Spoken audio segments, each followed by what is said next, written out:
Hi guys, so tonight before I do my usual Teen Wolf recap video, I just want to take tonight to dedicate this video to Katelyn Nicole Davis, who was 12 years old. She was being bullied and she was also dealing with depression and some personal problems in her life, and she ended up killing herself a few days ago. She was just such a beautiful girl and she always wanted to help people. There's even a video of her saying, if you're depressed, message me. And she really deserved better. And I actually made a blog dedicating it to her. And hopefully, because I've been trying so hard to do an organization for her, if I can figure out how to do that and maybe get some people together to help me out, then I would do that in her name and try to help other people who are probably dealing with the same things and don't really have anyone to talk to, or people are being bullied, dealing with mental illness, things like that. And also to prevent suicide. On another note, also, you guys should watch Sweet Vicious. Sorry, I'm trying really hard not to cry here. Sweet Vicious is a show about rape, but it also gives rape survivors, people who've been molested, things, like that, a voice.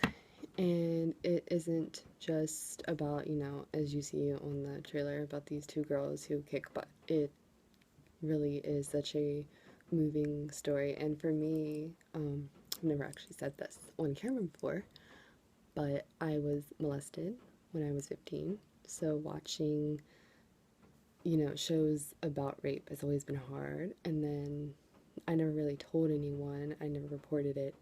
I told my mom finally when I was 19 in a letter, and we've never really talked about it. But I'm not really afraid to talk about it on social media and stuff. So I feel like this show, if anything, gives you a voice and just proves that you're not alone and that it's not your fault, and you should never think that it's your fault. I don't care if you were drunk, if you knew the person, it is not your fault. Um, Especially tonight's storyline with Jules seeing the actual rape. It was so heartbreaking, and it, for some people and for me, it kind of brought back, that moment. But I am kind of glad they did it because it's so important for people and for guys to know, what you're doing isn't sex and what happened isn't sex. So this show really is such an impactful show, and I think people should really watch it, and you can learn from this show. So, it's really dark right here.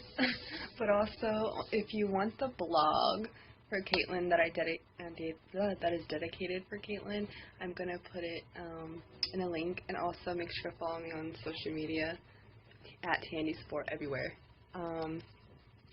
Yeah. So now I'm going to recap.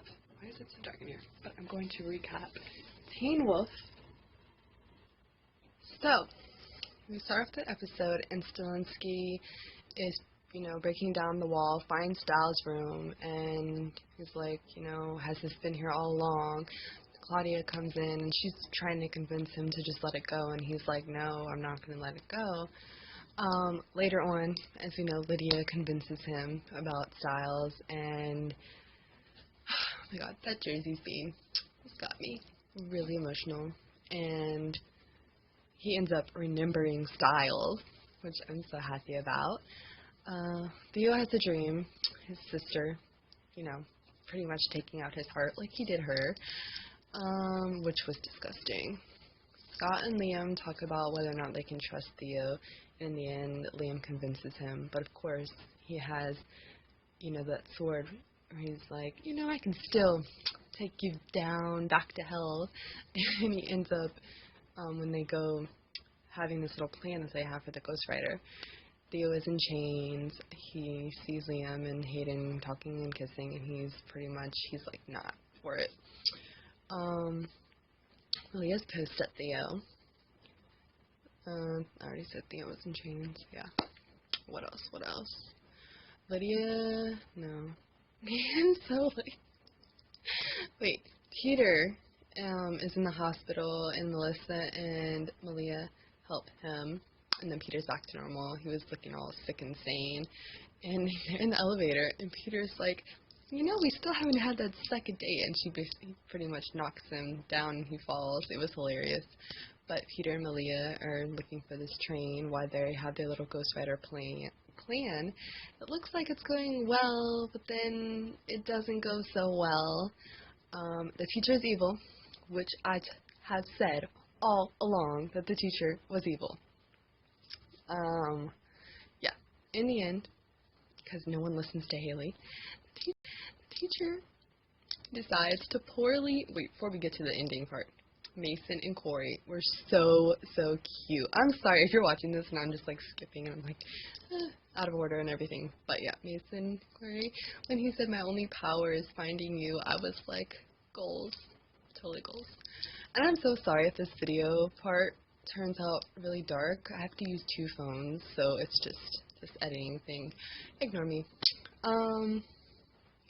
What else? Oh yeah, Parrish tells Liam, because if you watch the episode, you know what's up with Parrish. But I don't really want to go into detail about that, because that part was just annoying. Like, why Parrish? But anyway, he ends up running away and saying, don't follow me. But the last thing that broke my heart was when... Why? Why do you have to ruin my only gay couple on the show? You end up killing Corey, and now Haley is dead. So right now you're talking to my spirit, because it's just so sad. Broke my heart. Teen Wolf, you are the death of me. Like, really. But anyway, that's my little recap of things that happened. Hi, my name is Christine. Yeah, my best friend is Haley, which is actually the creator of this thing. My favorite character is probably Scott and Brayden. Bye. So, I say this at the end of every video that I do each week, and just want you guys to know to stay strong, that you're beautiful, and to be your own anchor. I love you guys. Mwah. Peace out.